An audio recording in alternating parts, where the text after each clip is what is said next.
காக்கும் கரை விநாயகருக்கு சரணம், பூண்டி மகானுக்கு அரோகரா.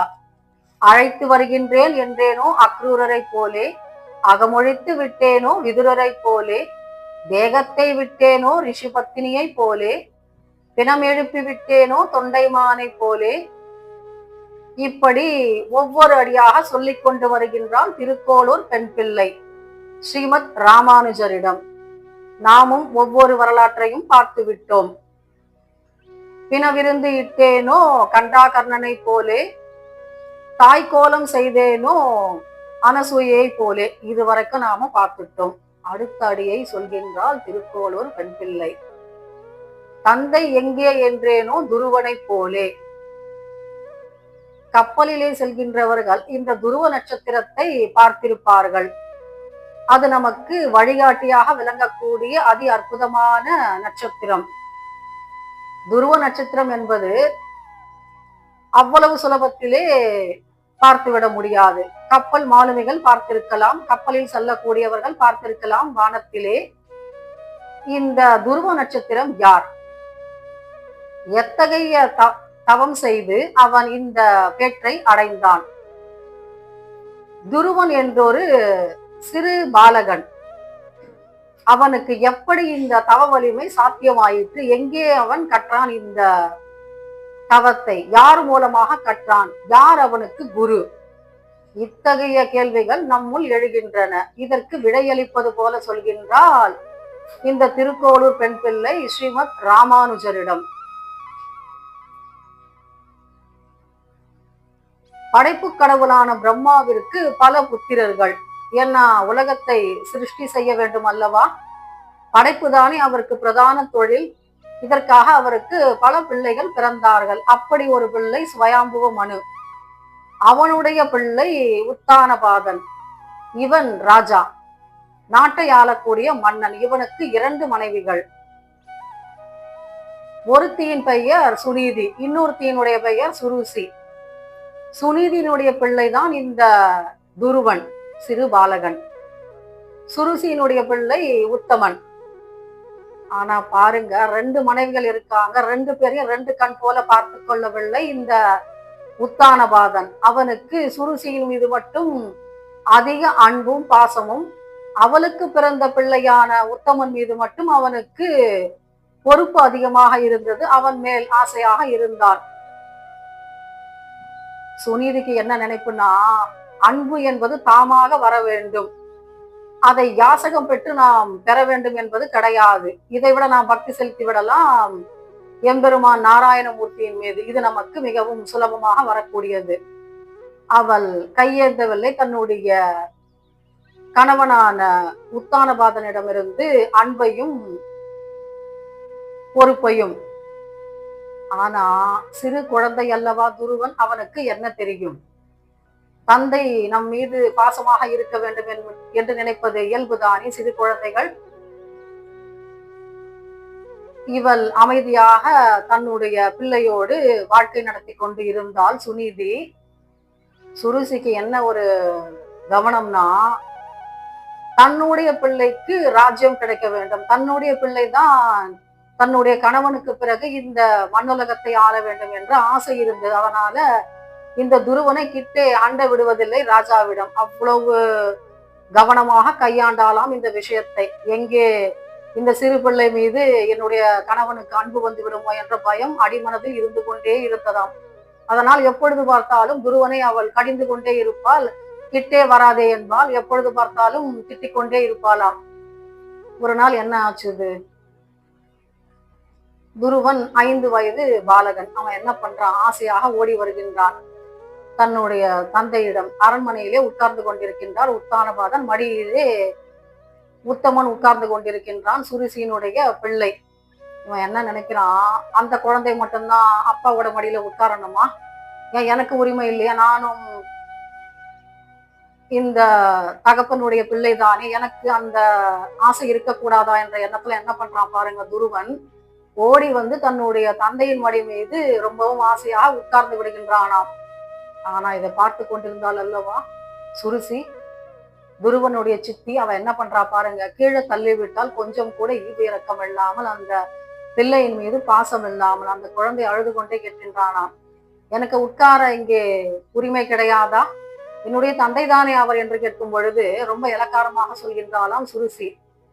அதற்கு நீ புண்ணியம் செய்திருக்க வேண்டும்.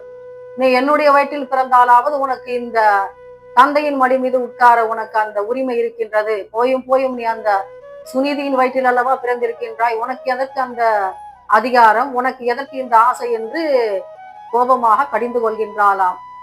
நீ என்னுடைய வயிற்றில் பிறக்க வேண்டும் என்று சொன்னால் ஸ்ரீ ஜெகநாத பெருமானிடம் போய் தவம் இருக்க வேண்டும் என்று சொல்லிவிட்டாளாம். குழந்தை அழுது கொண்டே வருகின்றான் சுனிதியிடம். அவள் பார்க்கின்றாள், குழந்தையினுடைய வாடிய முகத்தை பார்த்து கேட்கின்றாளாம், என்ன ஆச்சுது குழந்தை, எதுக்காக இப்படி வந்துகிட்டு இருக்க அப்படின்னு கேட்கும் பொழுது குருவன் சொல்றானா, அம்மா நான் அப்பாவோட மடியில உட்காரக்கூடாதா, எனக்கு அந்த உரிமை கிடையாதா அப்படின்னு கேட்கும் பொழுது சொல்றானா என்ன நடந்தது என்பதை விசாரித்து விட்டு, அப்பா அவ சொன்னது உண்மைதான், நீ ஜெகநாத பெருமாளிடம் சென்று தவம் செய்து வந்தால் உனக்கு நல்ல பேரு கிட்டும் அப்படின்னு சொல்லும் பொழுது இவன் கேட்கிறானா, நீங்க சொல்றீங்க இல்லையா இந்த ஜெகநாதன்றவன் அவன் எங்க இருக்கான், அவன் எப்படி இருப்பான், அவனை நான் எப்படி தியானம் செய்யணும், எனக்கு கத்துக் கொடுப்பீங்களா அப்படின்னு கேட்கும் பொழுது சுனிதி சொல்றாளாம், அப்பா அதுக்கு நீ முனிவர்களை பார்த்து கேட்க வேண்டும், எனக்கு தெரியாதப்பா. நீ என்ன பண்ற, பக்கத்துல காடு இருக்கு இல்லையா, அந்த காட்டுல பல முனிவர்கள் இருக்காங்க இல்லையா, பர்ணசாலை அமைத்து கொண்டு அவர்களிடம் கேட்டால் அவர்கள் சொல்வார்கள். ஆனால் ஒன்று மட்டும் உறுதி அப்பா, இந்த தேகத்துக்கு உரிமை யாருன்னா நம்முடைய தகப்பனார். அதே போல இந்த பிறவி என்ற தேகத்திற்கு யார் தலைவன், ஸ்ரீமன் நாராயணமூர்த்தி அல்லவா, நீ அவனை தவம் செய் என்று சொல்லிவிட்டாலாம். குழந்தைக்கு ஒன்றும் புரியல. 5 வயசு குழந்தைக்கு என்ன தெரிய முடியும், விளையாடுவதை தவிர. ஆனா அந்த குழந்தை என்ன பண்ணுது பாருங்க, அதற்கு ஒரு வைராக்கியம் பிறந்து விட்டது. சிறு குழந்தை அல்லவா, பயம் இல்லாமல் புறப்படுகின்றானாம் காட்டிற்கு, தாயிடம் கூட சொல்லாமல் போயிட்டு அங்க பல முனிவர்கள் இருக்காங்க, அவங்க கிட்ட கேட்கிறானா இந்த சிறு குழந்தை, ஜெகநாத பெருமாள் எப்படி இருப்பா, அவரை எப்படி தியானம் செய்ய வேண்டும், ஜெகநாதா எங்கே இருக்கின்றா என்று ஒவ்வொரு மூலையாக சென்று தேடுகின்றானாம். முனிவர்கள் பார்க்கின்றார்கள். பார்த்தால் அரசக்கலை முகத்திலே வடிகின்றது.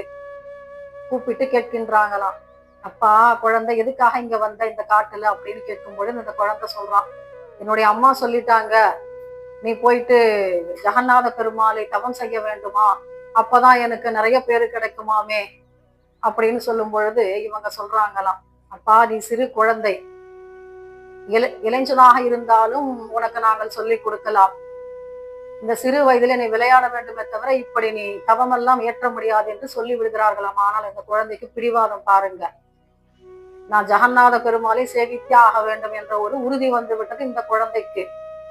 பார்க்கின்றா நாரத மகரிஷி, இந்த குழந்தைக்கு இருக்கின்ற இந்த நம்பிக்கை, இந்த தீவிரம் அவருடைய மனதை இலகச் செய்து விட்டதாம். அவர் இறங்கி வருகின்றார். அவர் சொல்றாரு, அப்பா உனக்கு நான் மந்திரம் சொல்லி கொடுக்குறேன், நீ என்ன பண்ற, கண்ணை மூடிக்கிட்டு இந்த ஒரே ஒரு மந்திரத்தை மட்டும் நீ தியானம் செய்துக்கிட்டுற, உனக்கு அந்த ஜெகநாத பெருமாள் காட்சி கொடுப்பார் அப்படின்னு, ஏதோ சொல்லுங்களேன் அந்த மந்திரத்தை அப்படின்னு இந்த குழந்தை கேட்கிறான் துருவன். அப்போ நாரத மகரிஷி சொல்லி கொடுக்கின்றார், ஓம் நமோ பகவதி வாசுதேவாய நம, இந்த ஒற்றை மந்திரத்தை சொல்லி கொண்டிருப்பா, கட்டாயம் உனக்கு ஜெகநாத பெருமாளுடைய ஆசீர்வாதம் கிடைக்கும், அவருடைய தரிசனம், அவருடைய வரம் உனக்கு மிகச் சரியாக கிடைக்கும் என்பதை சொல்லிவிட்டாராம். குழந்தை பார்க்கிறான், வீட்டுக்கு போகல, அம்மா கிட்ட சொல்லல, அப்பா கிட்ட அனுமதி வாங்கல, ஒரே நம்பிக்கை, ஒரே திடம், ஒரே மனது அவனுக்கு. எவ்வளவு பிடிவாதம் பாருங்கள். உட்கார்ந்து விட்டான் காட்டிலே. ஒரு நாளைக்கு ஒரே ஒரு வேளை உணவு மட்டுமே உண்டு. இந்த ஒற்றை மந்திரத்தை சொல்லிக்கொண்டே இருக்கின்றானாம். 1 மாதம் இப்படி ஒரு வேளை உணவு மட்டும் உண்டு சொல்லிக் கொண்டிருந்தான். அடுத்தது ஒரே ஒரு வேளை பழம் மட்டும் சாப்பிட்டு சொன்னான். அடுத்தது பாருங்க, வெறும் இலையை மட்டும் சாப்பிட்டு கொண்டு வீட்டுக்கு போகணுமா, சாப்பாடு சாப்பிடணுமா என்ன, நாம நிறைய நேரம் தியானம் பண்ணிக்கிட்டு இருந்தா ரொம்ப சீக்கிரமா கிடைச்சிடும் இல்லையா தரிசனம், இப்படிப்பட்ட நினைப்பு இந்த குழந்தைக்கு. பாருங்க, வெறும் காற்றை மட்டுமே உணவாக கொண்டு தியானம் செய்கின்றானாம். முதல்ல ஒரு வேளை உணவு, அதுக்கப்புறம் கொஞ்சம் பழம் சாப்பிட்டான், ஒரு நாளைக்கு ஒரு தடவை. அதுக்கப்புறம் கிடைத்த இலையை உண்டு தியானம் செய்தான். பின்பு கொஞ்சோண்டு தண்ணி குடிச்சிட்டு அவன் மறுபடியும் தியானம் செஞ்சிருவான். இப்போ வெறும் காற்றை மட்டுமே உணவாக உட்கொண்டு இந்த 5 மாதங்களிலே அவன் அழுத்தமான நம்பிக்கையோட பிடிவாதமான மன உறுதியோட தியானம் செய்து கொண்டிருக்கின்றானாம். நாரத மகிழ்ச்சி கற்றுக் கொடுத்த ஓம் நமோ பகவதே வாசுதேவாய நம என்ற அதி அற்புதமான மந்திரத்தை. வைகுண்ட பெருமாளுக்கும் மனது இலகிவிட்டது. எவ்வளவு சின்ன வயது, இந்த குழந்தைக்கு ஏன் இப்படிப்பட்ட ஒரு கஷ்டம்? தந்தையும் மடியில் அமர முடியவில்லை என்ற ஒற்றை காரணத்திற்காக இந்த குழந்தை காட்டிலே தவம் செய்கின்றது, ஜெகநாத பெருமாளை சேவிக்க வேண்டும் என்று. நாராயணமூர்த்தி பார்க்கின்றார், இந்த குழந்தைக்கு காட்சி கொடுக்கின்றார். இந்த குழந்தைக்கு பாருங்க, வந்திருப்பது ஜெகநாத பெருமாள் என்பது கூட தெரியாதாம். சிறு பிள்ளை அல்லவா, 5 வயது பாலகனுக்கு என்ன தெரிந்துவிட முடியும்? பார்க்கின்றார், ஜெகநாத பெருமாள் கையிலே ஒரு தாமரை பூவை வைத்துக் கொண்டு குழந்தையினுடைய கன்னங்களை வருடுகின்றாராம். இந்த ஸ்பரிசம் பட்டவுடன் குழந்தைக்கு ஞானம் வந்து விட்டதாம். ஏன்னா பகவானுடைய தரிசனம் கிடைத்தாலே நம்முடைய அஞ்ஞானம் நீங்கிவிடும், ஞானம் பிறந்துவிடும். அவர் வருடிவிட்டால் நமக்கு ஞானம் கிடைக்காதா என்ன? இந்த குழந்தை கேட்கிறானா, போயும் போயும் தந்தை மடியில் அமர வேண்டும் என்ற ஒற்றை காரணத்துக்காகவா நாம் தவம் செய்ய வேண்டும்? உலகத்துக்கே தந்தை அல்லவா இந்த ஜெகநாத பெருமாள், இவரிடம் நாம் வர வேண்டும் என்று ஏன் தவம் செய்யவில்லை என்ற ஞானம் பிறந்து விடுகிறதாம் இந்த குழந்தைக்கு. அப்போ கேட்கிறானா இந்த துருவன், சுவாமி நான் தப்பா தவம் இருந்துட்டேன், தந்தை மடியில் அமர வேண்டும் என்பதற்காக நான் தவம் செய்திருக்க கூடாது, உங்களுடைய பாதம் எனக்கு கிடைக்க வேண்டும் என்று தானே நான் தவம் செய்திருக்க வேண்டும் என்று கேட்கும் பொழுது, அப்பா நீ என்ன நினைத்து கொண்டு என்னை தவம் செய்தாயோ அது உனக்கு நிச்சயமாக கிடைக்கும். இந்த துருவ மண்டலத்தை ஆளக்கூடிய தகுதியை நான் உனக்கு வழங்குகின்றேன், அதற்குரிய சக்தியை நான் உனக்கு கொடுக்கின்றேன் என்று துருவ மண்டலத்தை ஸ்தாபித்து அதிலே துருவ நட்சத்திரமாக இந்த துருவனை அமர்த்தி விட்டாராம். எத்தகைய பெரிய பேரு பாருங்கள். இந்த பட்டாபிஷேகத்திற்கு தன்னுடைய தாயான சுனிதையும் கூட்டிக் கொண்டு செல்கின்றான் இந்த சிறு வயது பாலகனான துருவன். எத்தகைய ஒரு அசாத்தியமான தன்னம்பிக்கை இருக்க வேண்டும் இந்த 5 வயது குழந்தைக்கு. விளையாடுகின்ற வயதுதான், ஆனால் எப்படிப்பட்ட மனப்பக்குவம் இருக்க வேண்டும்? ஜெகநாத பெருமாளை சேவிக்க வேண்டும், அவரிடம் நான் வரம் பெற வேண்டும் என்பதில் இடமாக இருந்தான் அல்லவா. இந்த திடபக்தி எனக்கு இருக்கின்றதா என்ன என்று கேட்கின்றாலாம் இந்த திருக்கோளூர் பெண் பிள்ளை ஸ்ரீமத் ராமானுஜரிடம். எத்தனை அதி அற்புதமான ஒரு கதையை எவ்வளவு சுலபமாக சொல்லிவிடுகின்றாள் இந்த பெண் பிள்ளை. இப்படியெல்லாம் நான் தவம் செய்தேனோ, இப்படியெல்லாம் நான் அன்பு செலுத்தினேனா என்ன?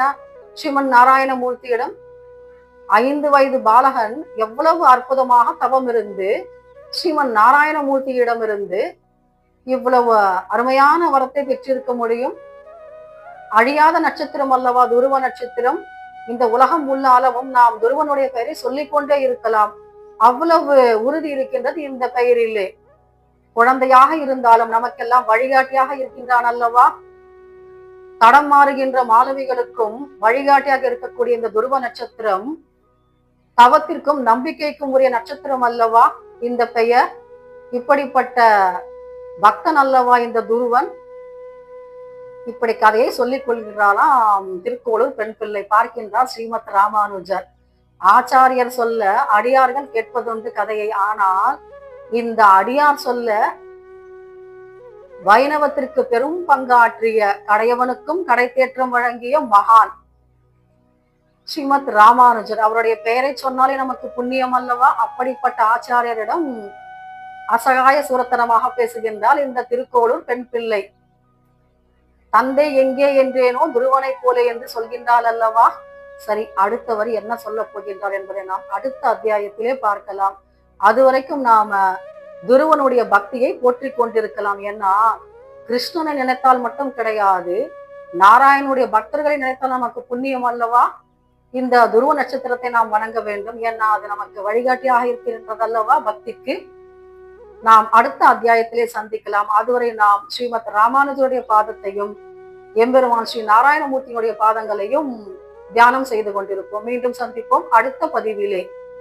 காக்கும் கரை விநாயகருக்கு சரணம், பூண்டி மகானுக்கு அரோகரா.